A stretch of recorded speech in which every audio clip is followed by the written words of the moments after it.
Hello everyone, welcome to my YouTube channel. My name is Shweta and currently I'm a second year BSc Nursing student in Government Medical College Jalaun. So आज की video में हम discuss करने वाले हैं कि अगर आप एक गवर्नमेंट कॉलेज से BSc नर्सिंग करते हैं तो आपकी कितनी स्कॉलरशिप आती है, स्कॉलरशिप आती है या नहीं आती है, और अगर आप प्राइवेट कॉलेज से BSc नर्सिंग करते हैं तो आपकी कितनी स्कॉलरशिप आती है एंड चांसेस कितने रहते हैं स्कॉलरशिप आने के, क्या इशू रहता है कि स्कॉलरशिप नहीं आती है.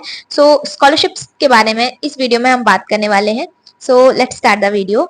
सो फर्स्ट ऑफ ऑल, अगर आप किसी भी यूपी के किसी भी गवर्नमेंट कॉलेज से BSc नर्सिंग करते हैं तो आपको फीस जो सबमिट करनी पड़ती है वो 40K सबमिट करनी पड़ती है, जो आपकी यूनिवर्सिटी को सबमिट होती है सीधी सीधी.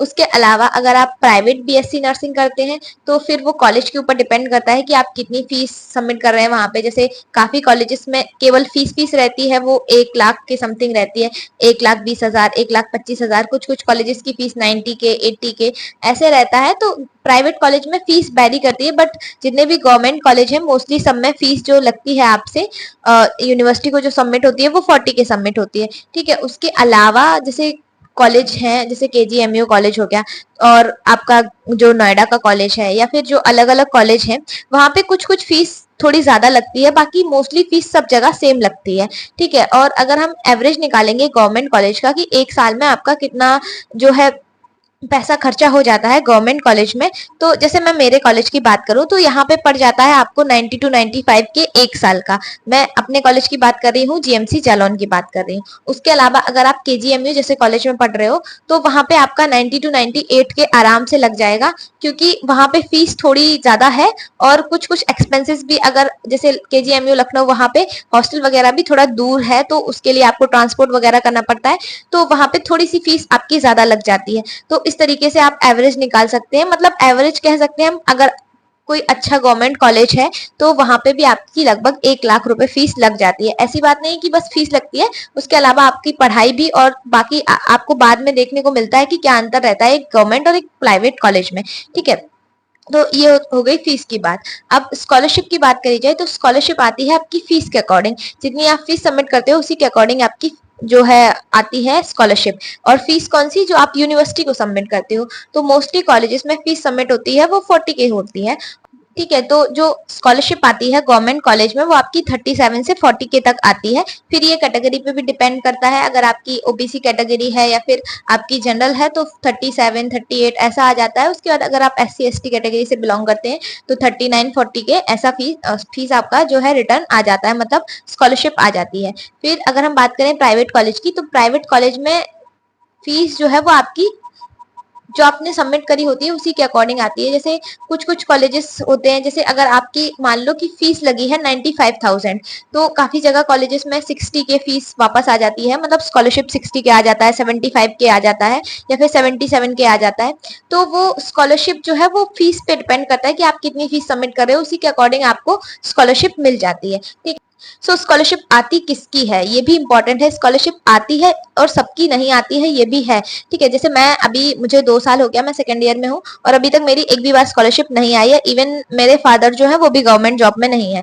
तो क्या क्या रीजंस रहते हैं वो भी मैं आपको क्लियर कर दूं. जैसे अगर किसी के जो फादर है वो गवर्नमेंट जॉब में है, या फिर आपकी जो फैमिली इनकम है वो 8 लाख रुपए से ज्यादा है, तब वो 2 केस हो गए, तब आपकी स्कॉलरशिप नहीं आएगी. और तीसरा, अगर आपने पहले से BSc कर रखा है या फिर कोई भी अंडर ग्रेजुएट कोर्स कर रखा है जो कि इक्वल टू BSc नर्सिंग है, तो आपकी स्कॉलरशिप उस केस में नहीं आती है. लेकिन उसका भी एक सॉल्यूशन है, ऐसा नहीं है कि सबकी नहीं आती है. अब जैसे मैं बात करूं, एक मेरा ही बैचमेट है जिसने BSc भी कर रहा था और यहाँ पे BSc नर्सिंग भी, तो उसका दोनों जगह से मतलब स्कॉलरशिप आया है, वहां से भी यहाँ से भी. अब जैसे मेरा था, मेरा एक साल BSc नर्सिंग में प्रवेश मतलब एंट्री करने से पहले जो मेरा एक साल BSc था. ठीक है. मैं एक साल BSc कर रही थी, तो उस टाइम पे मैंने अपना BSc में स्कॉलरशिप भरा था. ठीक है. तो मैं BSc कर रही थी तो वहां पे मेरा स्कॉलरशिप आया था एक साल का. उसके बाद फिर मैंने वो क्विट कर दिया BSc अपना. उसके बाद मैं यहाँ पे BSc नर्सिंग कर रही हूँ. तो अभी मेरा 2 साल से स्कॉलरशिप नहीं आ रहा है. उसमें लिख के आता है same level course, same level course. और ऐसा ही मेरे काफी सारे बैचमेट्स के साथ हुआ है. तो एक दो लोग ऐसे भी हैं जिनका लास्ट ईयर नहीं आया था, मतलब फर्स्ट ईयर में नहीं आया था, बट उन्होंने सेकंड ईयर में करेक्शन करवा लिया तो उनका आ गया था। मेरा नहीं हो पाया था कुछ रीजंस की वजह से।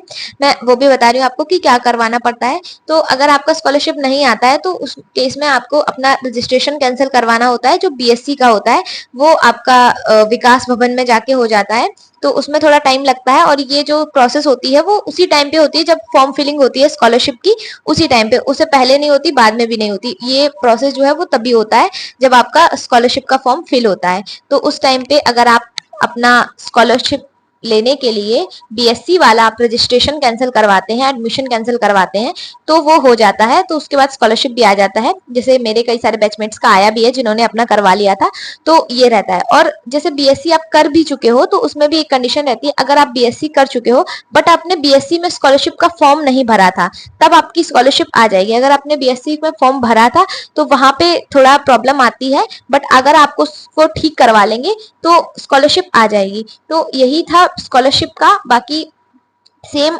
गवर्नमेंट का भी है, प्राइवेट का भी है। आप कहीं से भी मतलब स्कॉलरशिप के लिए अप्लाई करेंगे, बट अगर आपने सेम लेवल कोर्स कर रखा है, पहले से स्कॉलरशिप ले रखी है, तो फिर वो नहीं आती है। ठीक है।